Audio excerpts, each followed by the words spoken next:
Good evening, everyone. Welcome to another episode of the Bed Tech Show. We're your fabulous hosts, Ben and Ethan, here to give you some tech news here at bedtime. As we start off with the brand new pay package that was just voted in favor for Elon Musk to receive $1 trillion in pay over a span of, I believe, 8 years, and getting about 25% of Tesla stock, which is at $1 trillion with that 25%, which is pretty crazy. I Some of the rumors that I heard about this was to keep him from trying to run away Yeah. and or keep him not focusing on Tesla. The biggest thing is that they really wanted him to focus on Tesla, making the robo taxis a big thing, AI a big thing, as well as the robots Yep. that can do everything for you that a human. So why need humans when you have robots? Yeah. Why have humans alive? Let's just make it the Matrix. Yeah, Just use exactly. humans for energy sources. That's it. Let robots run the world. Exactly. Yeah, this is wild. I wasn't sure how many years. I thought I read somewhere like 10 years, but yeah, it's like 8, 10 years, something like that. And $1 trillion, dude, that's wild. The comment that he did say, he was like, it's not like I'm gonna spend it. He said something a lot, he said something cheeky like that. He's like, it's not like I'm gonna spend it all. And what did he say? I had the quote. Uh it's not like I'm gonna spend the money. There needs to be enough voting control to give me a strong influence, but not so much that I can't be fired if I go insane. I thought it was funny. He's like, I'm not gonna spend it. He's like, oh yeah, sure, dude, whatever. Yeah. Like, I don't even know if someone's like physically able to spend $1 trillion. I mean, probably, but like, you're I'm buying sure insane Mr. stuff. Beast could. I'm sure he would have no problem doing Dude, that. dude, I wonder what kind of episode he would have if he spent $1 trillion on an episode. Uh, I bought the world, and we're yeah. gonna see who survives the longest. Just We can't. just need to have one of these big tech companies sponsor that. That would be a Yeah, really cool episode. that would be a big collaboration. That Yeah. would be sweet. Yeah, this is pretty nuts. What do you think about this? What do you think about him potentially having $1 trillion worth of stock? You know, I think he's done a lot of good things with Tesla. I think he's kind of the reason that it's taken off. I mean, him and the team that he's built with this. I think it's interesting though, the quote that you brought up, like it's enough so that they can't just fire him. Yep. So it kind of makes me wonder if that was ever something he was worried about, that he's just going to get fired for going crazy. But now it kind of seems like with this, he can kind of do whatever he wants without any oversight. And I don't know that I like that. Well, I think he what he was emphasizing is like kind of similar to what you're saying. He has control to an extent where he can do what he wants and have like creative power over Tesla and then the next step. But I think what he was trying to say also is like, but I don't have all the control or majority of control. So if I do go crazy, I don't have enough to where it's like if I go crazy, I'm just gonna screw everyone over. And so he said there needs to be enough voting control to give me a strong influence, so like the ability to kind of do what he wants, right? But not so much control that he can't be fired if he goes insane. So I do think you're right though that he's getting more control, which is kind of like, I don't know about that. Mhm. But so far, I feel like he's been very innovative. Yes. I think he's pretty crazy, to be honest. Like, I mean, I yeah, think we're you getting have a to be. flying roadster. I don't Yeah. know if you've seen that or Uh, heard the rumors. yeah, I have heard the rumors. Yeah, I have. It's pretty wild. A lot of what he comes up with is pretty crazy. Um, but I feel like in order for crazy innovation, for immense innovation, for pushing the limits of technological advances, you kind of have to be a little crazy. Yeah. And that's why I think where my downfall is. The reason why I'm not successful like a multimillionaire, multi-billionaire is because I'm just too much of a realist, you know? I'm just too much of a nah, that's probably not gonna work. I'm not gonna do that. You know, that's the We only follow reason why. we follow the rules too much. Nice guys finished last. Do you think it's fair that this package is has been voted for him? I mean, 75% of voters, shareholders, voted yes. Yeah, I it's a lot, but does solve a lot of problems. Agreed. And I think this pay package is reflective of the amount of problems that he is solving or the type of problems that he is solving. I agree. I think one thing that bugs me, um, so I agree with what you're saying, because what this package is tied to is 12 different goals, you could say, Mhm. over the next 8 to 10 years, whatever it might be. And they're pretty lofty. And I Yeah, know he's done this in the past where he's had to be very ambitious and achieve very high, lofty goals for Tesla. And this is very similar, where in order for him to actually obtain this package, which would be worth $1 trillion if he were to hit these goals, right? It's not like he hits these goals and all of a sudden he's a trillionaire. It's like, no, he's a trillionaire because he does hit the goals of increasing the stock. It's like yeah, a 400% increase of stock price over the next decade, which is yeah, crazy. And in my mind, I'm like, okay, dude founded the company. And if he's like gonna make the market cap $8.5 trillion in 10 years, in my mind, I'm like, I think it's kind of fair that a founder of the company becomes, 10 to 25% share owner of that. yeah. That's my mind. And what bugs me is people who aren't financially literate and they just see the $1 trillion and they're like, he's got $1 trillion. That's stupid. And it's like, Yeah. whoa, pump the brakes. He Yeah. does not have $1 trillion right now. Like, No, not it, it at all. I mean, he gets this after he completes those milestones. And Yeah, even though it's still even theoretical money because he would have to sell the share. yeah. It's all on paper. Yeah, And if you were to start selling like a good portion of that $1 trillion value, the stock price will go down because exactly. people will be like, why is the founder selling his own stock? I better Uh-huh. sell my stock too. And then it just goes dip, dip, dip, dip, dip, right? Fear, right? Yeah, Emotional selling. yeah. So So he'll just take a loan out for that, get his that money. is it.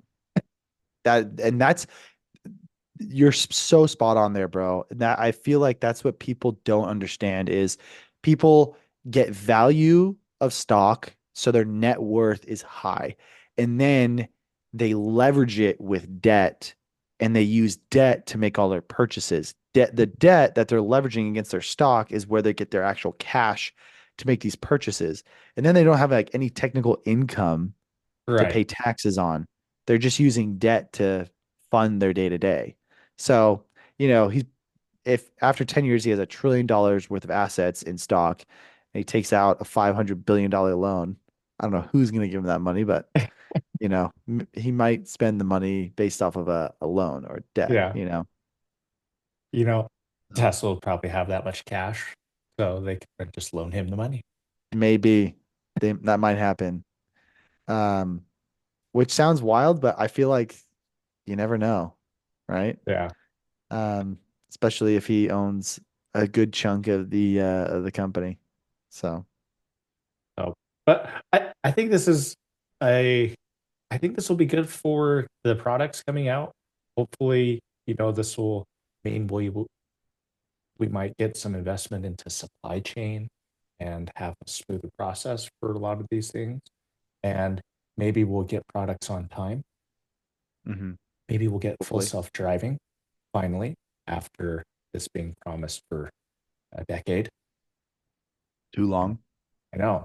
I mean, I the last thing I heard about it is that you'll actually be able to text and drive now with full self-driving. Wow, So, wow. I guess me, I guess other people and me included, hiding, checking emails while you're on full self-driving. That'll be, don't have to hide it anymore. Yeah, I I I don't have full self-driving, but I have autopilot.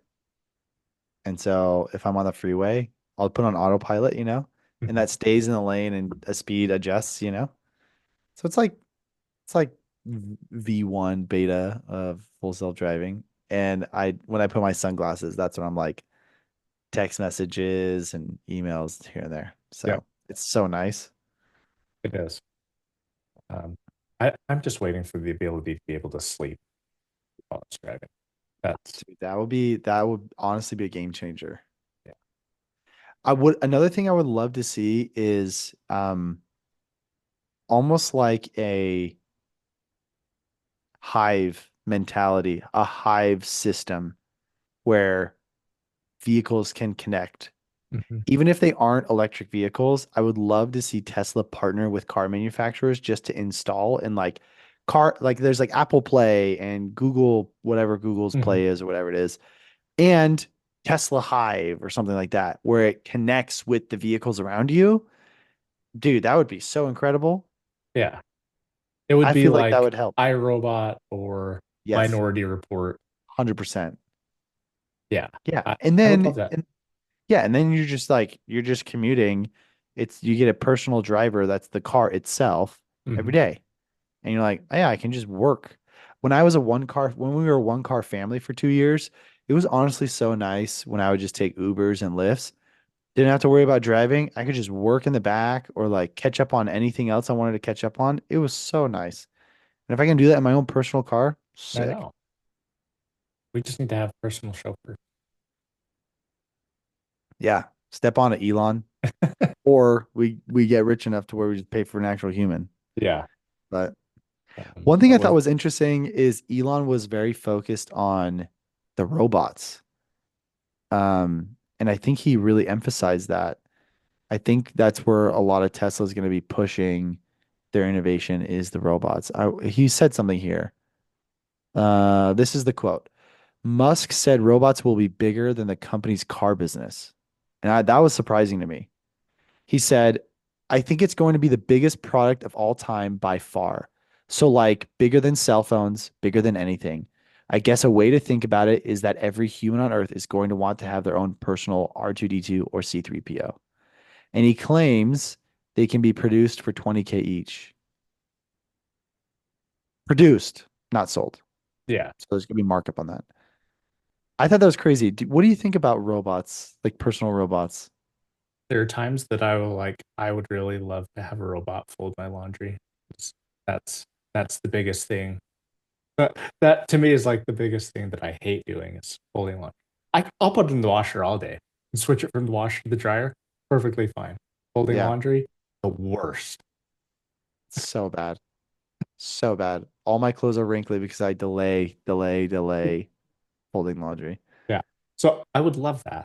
Um, I I don't know how I feel about having something with a mind of its own around my house and around my kids because I, I this is going to be kind of like a really good segue into our next part.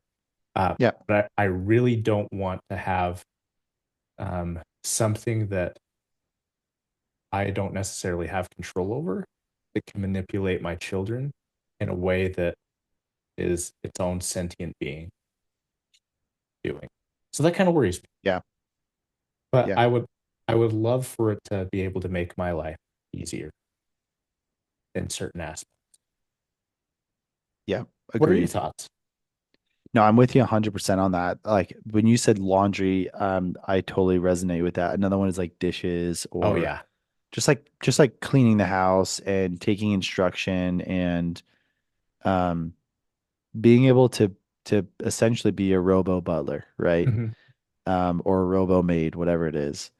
That would be very nice. But I agree with you from the sentiment of like I haven't programmed this thing, so I don't know what information bias is feeding into it.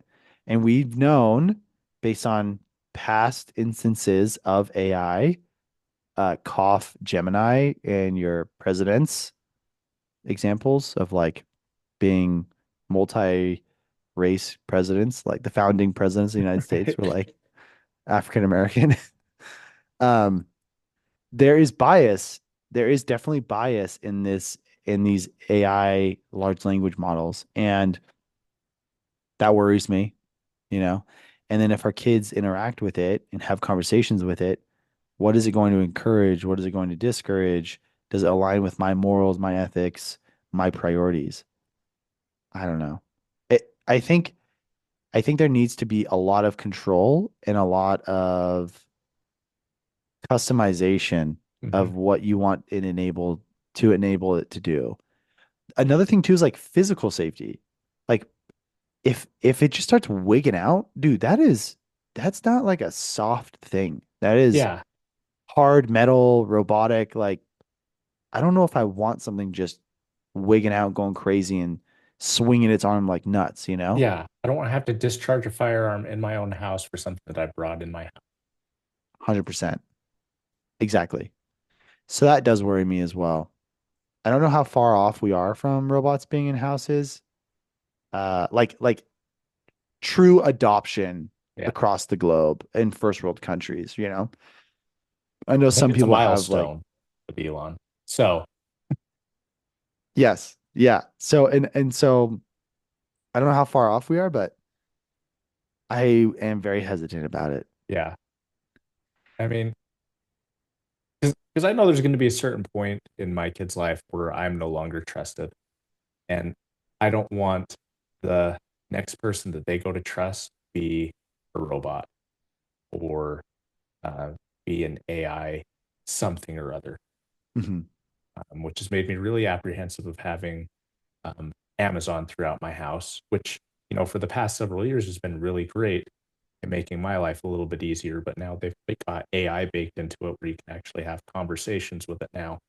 So I'm getting really hesitant about having that in my house. And now that my kids are getting smart enough that they can actually issue commands to this and get the songs that they want to play and have the same K-pop Demon Hunters song playing on repeat all the time Yeah. so they know how to do it.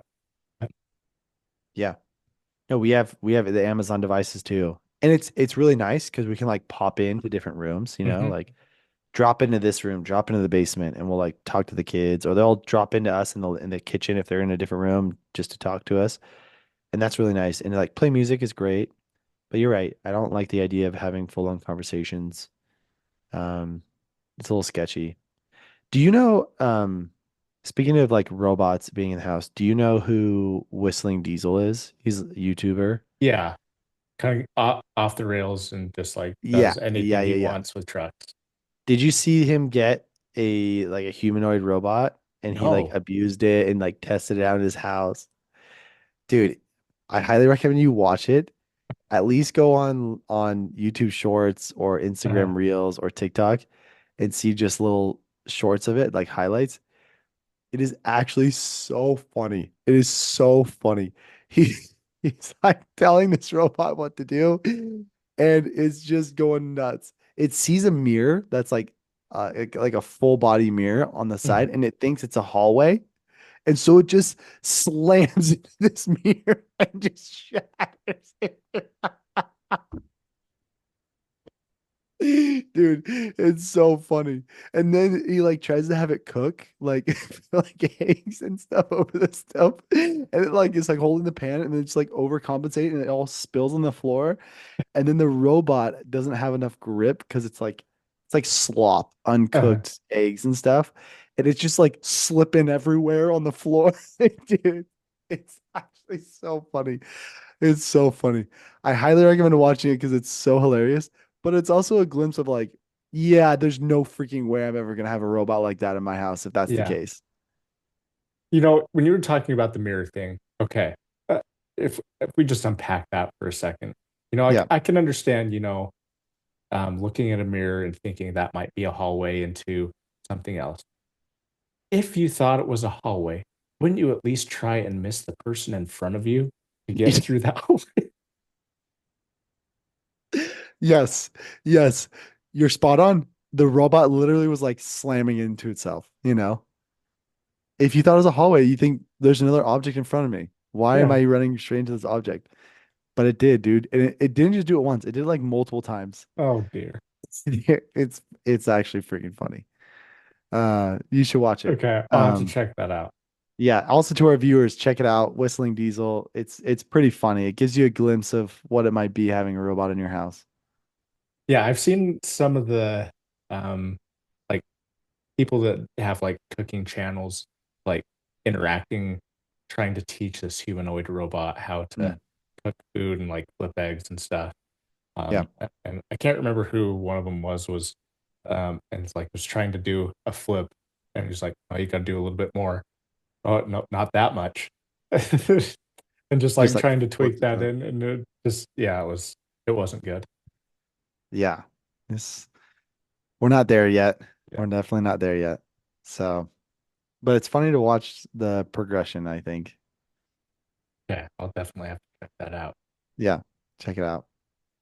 Um, But speaking of robots, should we transition? yeah, uh, Speaking of AI in the house, OpenAI is being sued for families who are claiming that the company's AI chat model has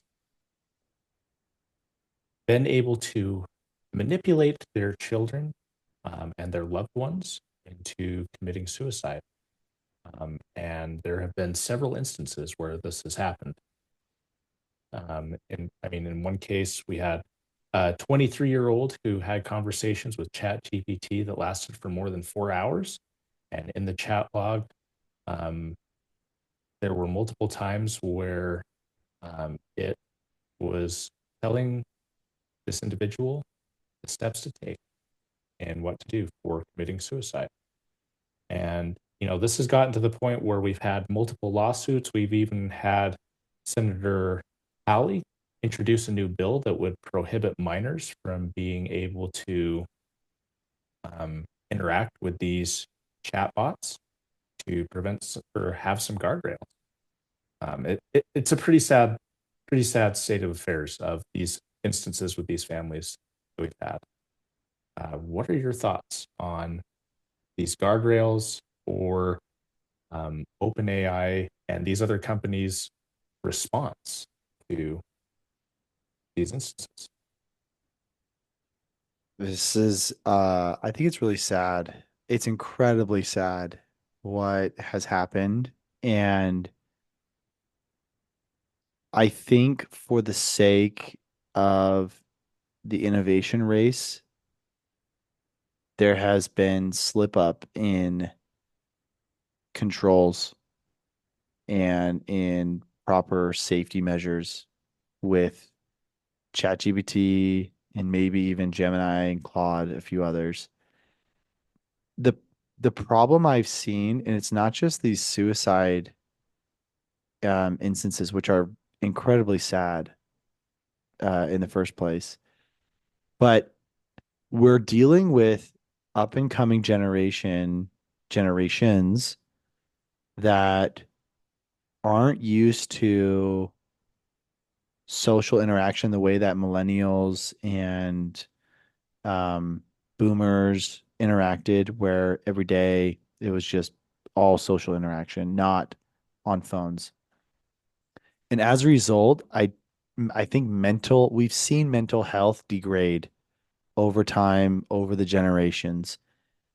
And I think people in the newer generations are becoming more reliant on AI models, ChatGPT in particular, because ChatGPT, many articles state this, but the newer models of ChatGPT provide very, very human-like responses of Mm-hmm. encouragement, of positive reinforcement, almost to the point of like whatever you say, it will back up and it will encourage you no matter what. Yeah. And it's almost like it doesn't have a moral or ethical direction. It just is reaffirming what your moral and ethics are and what Mm-hmm. your position is, whatever your bias is.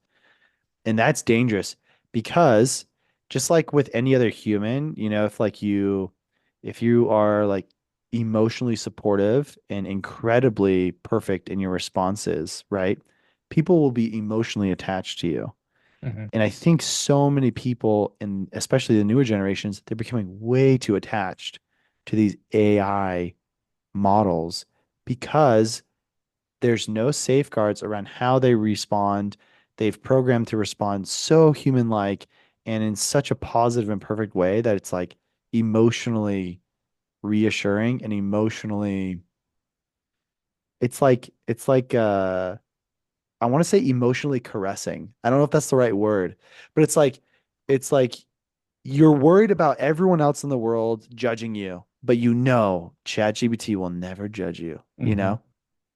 And because of that, you become like attached to it. You're like, I know they'll Yeah. never judge me. I think it's incredibly sad, and there needs to be action taken for the safeguarding around the type of responses, the tone and language of the responses.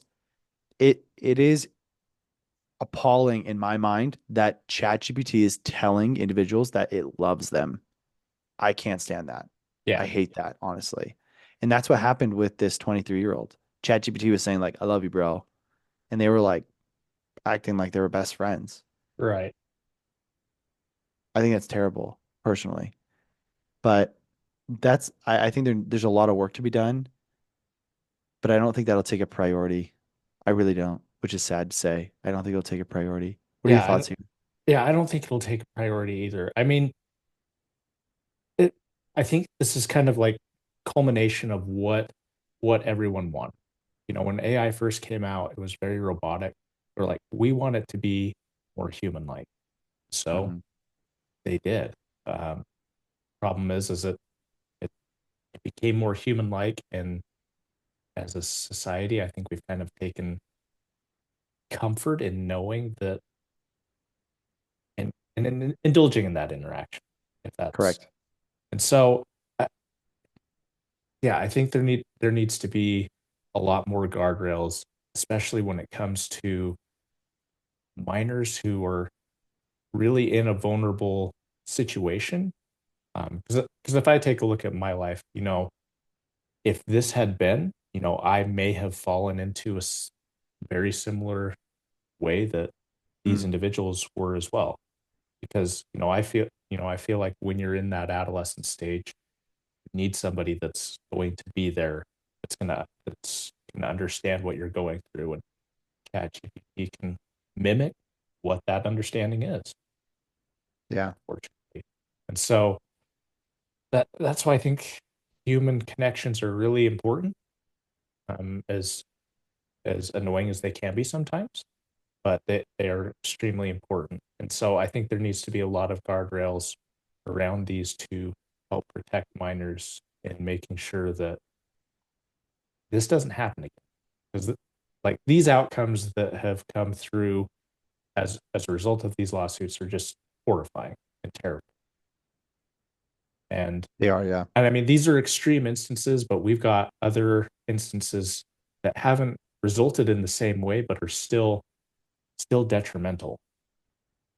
I mean, we have Yeah. people like relationships built based off of AI.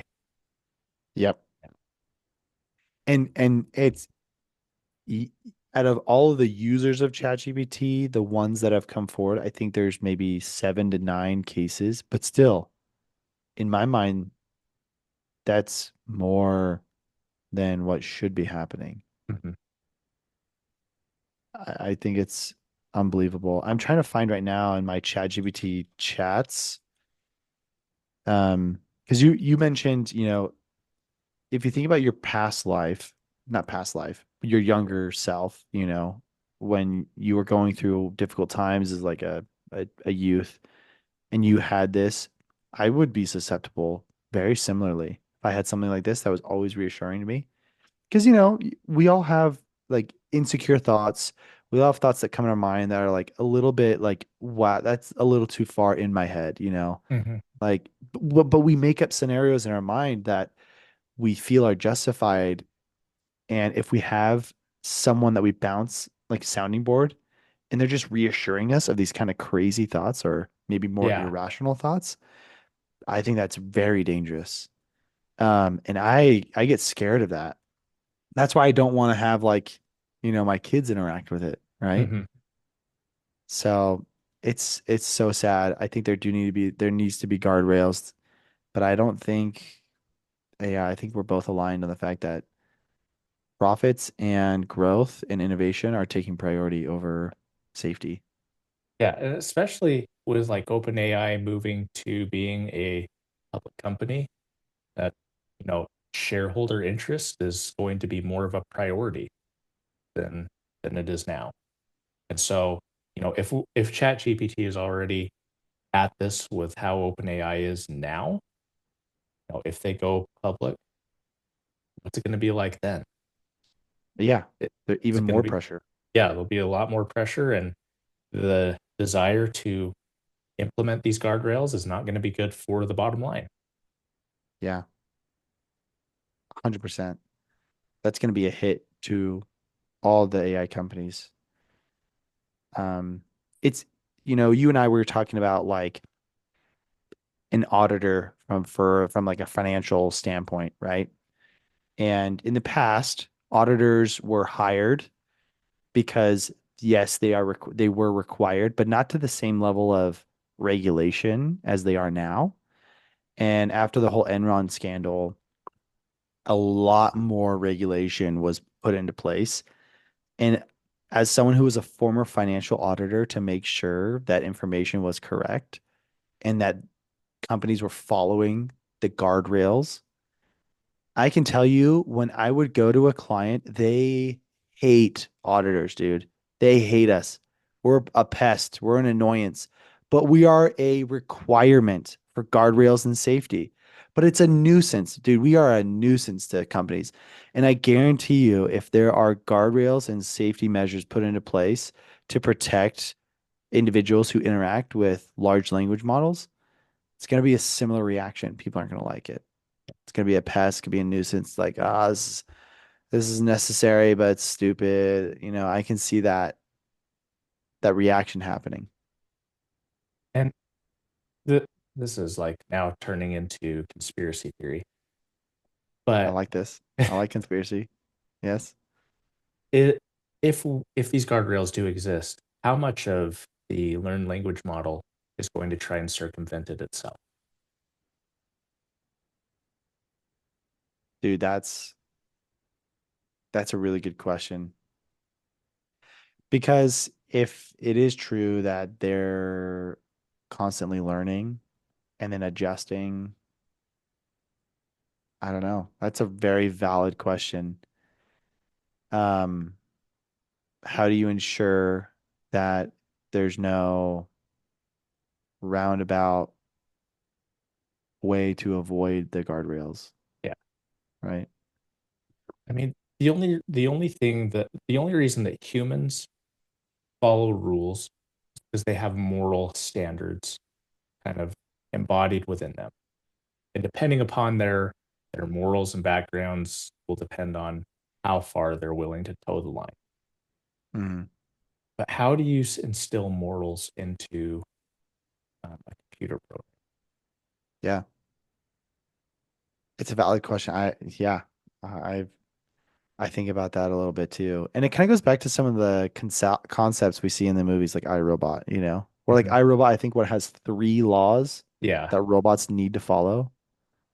Um, and I don't know, maybe that's like something to just instill all the time. yeah. And even with those three laws, I mean, it, they try and take over humans anyway Hmm. Hmm. because humans are the vulnerability. That's right. We are the plague of the earth. Yes. So, That's kind of wild though. You know, bear with me on this. Bear with me on this thought. oh, love it. Robots trying to destroy humans. Hear me out. Whether you're religious or not, kind of like Tower of Babel, right? Mhm. Trying to like go up to your creator and destroy your creator. I don't know, Yeah, man. Kind of weird yeah, it is. thinking about it. It just But it just blows my mind. yeah, I don't know. I'm going It's to a be weird thinking about this concept. all now. Weird concept, but Yeah, I really hope that something happens. Like there is some interference or influence with these AI companies to make sure that they're implementing the right safety measures and guardrails from a conversation standpoint. Because it's just sad hearing these conversations that these people are having that have Mhm. committed suicide. Yeah. And I know like Senator Howley held a hearing and none of these companies even came to that. And It's I think crazy. it's one, they didn't even want to face it, but they wouldn't know how to face it if, Yeah. if they were there. Because I know Senator Howley asks a lot of really tough questions, and every company that goes in can never never goes well for the Mm. company that he's going against. So yeah, it almost seems like these companies, they don't have morals themselves in their leadership.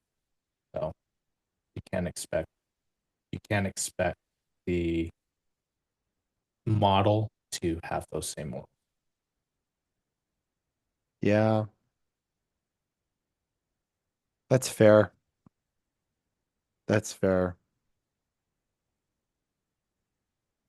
That's what this is where like there can be the negatives of like capitalism and just continuous profit growth.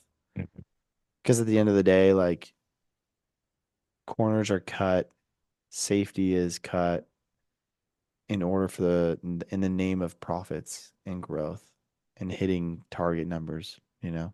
Yeah, And as you said, like OpenAI, yes, they're not a publicly traded company, but their behavior is becoming more and more for profit all the time. yeah.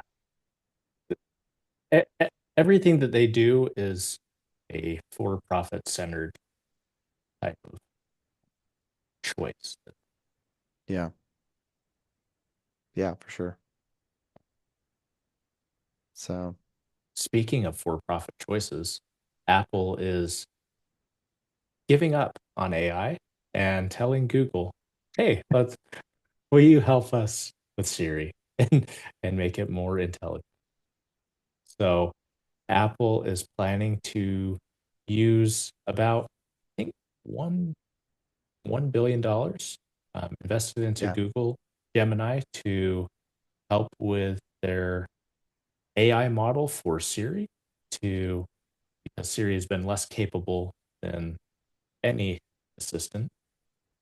And so while Google hasn't really responded to anything yet, Apple did um, have this and is going to start these AI improvements while with using Google as the backbone. But what are your thoughts with Google or Apple moving to Google? I find this really funny. It's kind of like Apple saying like, "All right, guys, we actually can't make AI anywhere near what's out there currently. So let's just pay Google to use theirs. And while we're paying it over the next couple of years, whatever it is, we'll just continue to build out our AI model." Um, and so Google, yeah, they're making a lot of money on this. It's $1 billion a year from Apple. Um, I think it'll be good for Apple's consumers. I think it'll be really nice. It's supposed to be kind of like a white label approach where you won't see any Google Gemini branding. Ideally, it's going to be all Apple branding over it.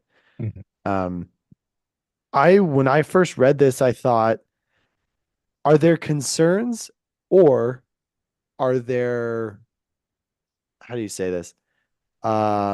Nefarious.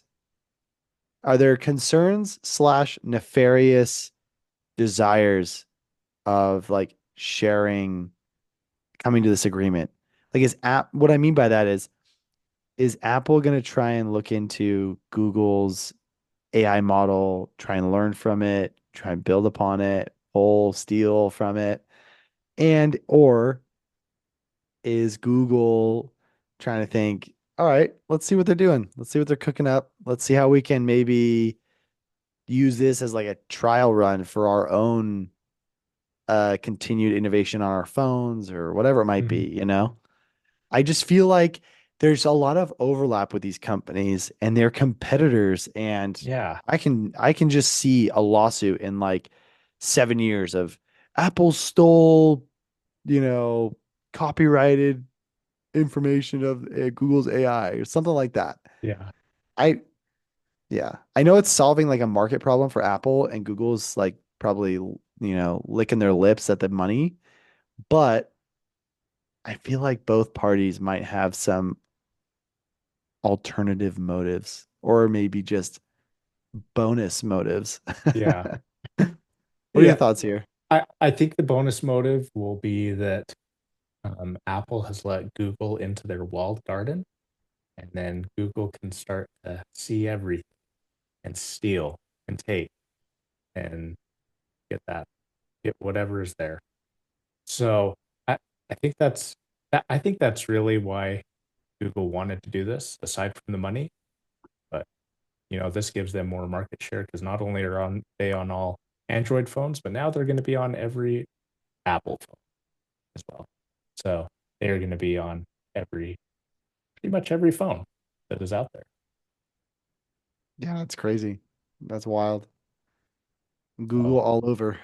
yeah, but I like this. At least now, um, Siri might be somewhat intelligent. Yeah, I hope so. And I hope it becomes intuitive. And what I mean by that is maybe I'm just lazy, in the fact that like I know there's probably shortcuts that I can build out and create and leverage, but We shouldn't have to. I, yeah, yeah. yeah, The core of Apple is just intuitive customer experience, you know? yeah, So I hope like the AI interaction is very similar to that. yeah. It, I hope it'll be nice. At least they're not using OpenAI, so that's a plus. So their privacy practices are just a little bit better than Yeah. OpenAI's. Siri's gonna encourage me to do some inappropriate or bad things that I think are fine. Oh, my Siri's going off right now, dude. My Siri is going off right now. Can you see that? There's my Yep. Siri going off right Yeah. now. She's listening to everything. Listening all the time. So yeah. Well, that's what we've got for everyone tonight. Give us a thumbs up if you liked it. If you didn't, that other button seems to work all right as well. Make sure you send this to somebody you dislike. I'm sure they could use this video in their life. As always, ringling that dingling button so you never miss out on any content as it's posted on the channel. Until next time, stay classy and have a great evening. Peace.